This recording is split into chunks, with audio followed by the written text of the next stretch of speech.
দাবি করব, আমাদের নবাব সিরাজউদ্দৌলার বাংলা বিহার 1900 ফেরত দাও আমাদেরকে।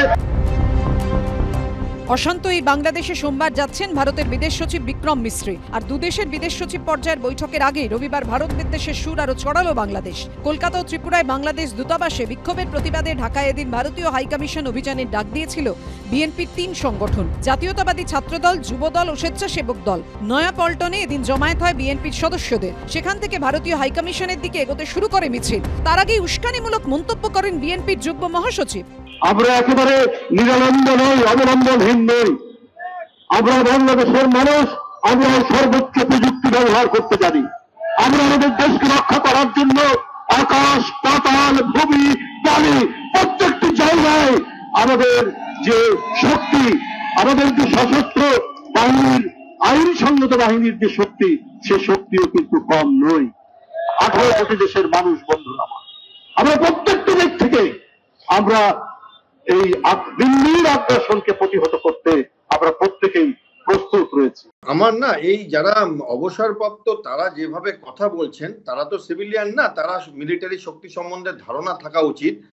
তারা এটা বলছেন, আমার মনে হচ্ছে এরা কিছু সেবন করে বলছেন। আত্মহননের পথে হাঁটছে এরা, সেলফ ডিস্ট্রাকটিভ মিসাইল হয়ে ঘুরছে আর কি, এবং এর জবাবের একটা পাবে। এদিন রামপুরা ব্রিজের ওপর মিছিল আটকায় পুলিশ। প্রতিনিধি দল গিয়ে স্মারকলিপি জমা দেয়। প্রতিবেশী হিসাবে ভারতকে আমরা অস্বীকার করতে পারবো না, কিন্তু অবন্ধুসুলভ আচরণ থেকে তারা যাতে বিরত থাকে এটা আমরা বরাবরই বলে আসছি। যেহেতু দুর্ভাগ্যজনক ভাবে স্বাধীনতার পর থেকে আজকে পর্যন্ত বিভিন্ন রকমের এই আগ্রাসন ভারত আমাদের উপর চালিয়ে আসছে। চাই বাংলাদেশের স্বাধীনতা সার্বভৌমত্ব কারো দয়ার দাম নয়। এটা একটা 1 পয়েন্ট এজেন্ডায় পরিণত হয়ে গেছে, সেটা হচ্ছে ভারত বিরোধিতা।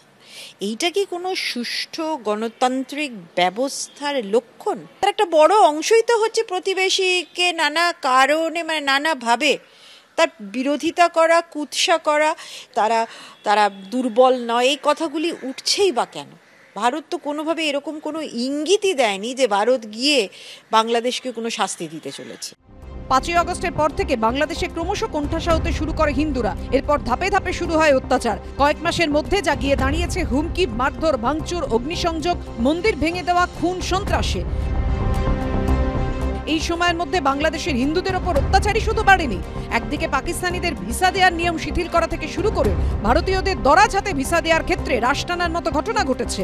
ভারতকে ব্যান্ড উইথ ট্রানজিট দেওয়ার সিদ্ধান্ত প্রত্যাহার করে নিয়েছে ইউনূস সরকার। যে ভারতের জন্য বাংলাদেশ স্বাধীন হয়েছিল, সেই ভারতকেই হুমকি দিতে শোনা গেছে বাংলাদেশের প্রাক্তন সেনাকর্তাদের। আমরা বলেছি 4 দিনের মধ্যে আমরা কলকাতা দখল করে নেব।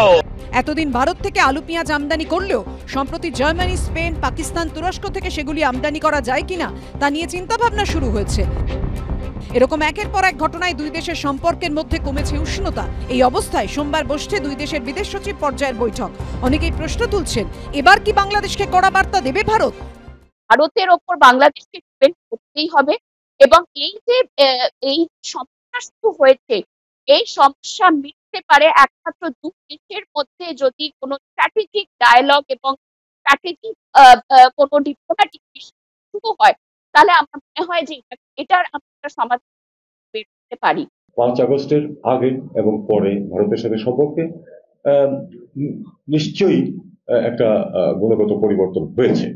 এটা মেনে নিয়ে আমাদেরকে চেষ্টা করতে হবে সম্পর্ককে এগিয়ে নিতে। আমরা আশা করব যে এই অচলাবস্থা আমরা কাটিয়ে উঠতে পারবো। অচলাবস্থা কাটিয়ে ওঠার জন্য সবচেয়ে গুরুত্বপূর্ণ হচ্ছে আপনার পারস্পরিক যে যোগাযোগ স্থাপন, দেখা সাক্ষাৎ। আপনারা জানেন যে আগামীকাল এখানে ভারতের পররাষ্ট্র সচিব আসছেন, আমাদের পররাষ্ট্র সচিবের সাথে আলাপ করবেন। এটা কিন্তু একটা স্ট্যান্ডিং মেকানিজম, এটা অস্বাভাবিক কিছু না। আমি আশা করবো যে তারা একটা ফলপ্রসূ আলোচনা করবেন। ফলে সব নজর এখন সোমবারের বৈঠকের দিকে। অরিত্রিক ভট্টাচার্য, অনির্বাণ বিশ্বাস ও সত্যজিৎ বৈদ্যর রিপোর্ট, এবিপি আনন্দ।